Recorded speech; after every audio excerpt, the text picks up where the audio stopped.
উপদেশ দেয়া, জানেন এসব ক্ষেত্রে কি হয়? একটা খুব বড় সমস্যা দেখা দেয়।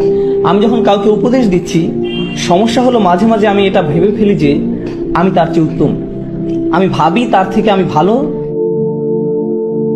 তাই তার আমার উপদেশের দরকার।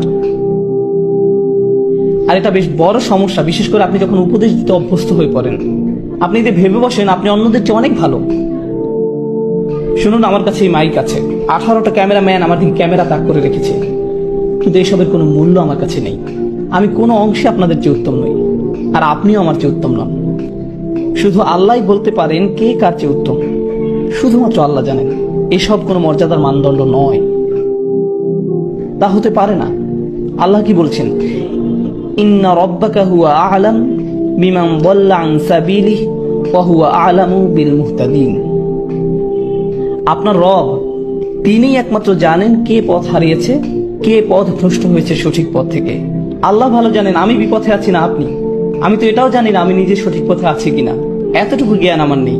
আপনাকে পথ নির্দেশনা দেওয়ার আগে আমার বুঝতে হবে আল্লাহ একমাত্র জানেন আমার মর্যাদা কতটুকু। আল্লাহ একমাত্র জানেন আমার মর্যাদা কতটুকু, আমার আসল অবস্থান কোথায়। তো আমাকে আল্লাহর সামনে নত থাকতে হবে অন্য কাউকে উপদেশ দেওয়ার আগে। আমি কখনো বলি না সুবহানাল্লাহ, এই লোকগুলো পুরোপুরি বিভ্রান্তির মধ্যে আছে, আমার এদেরকে সাহায্য করতে হবে।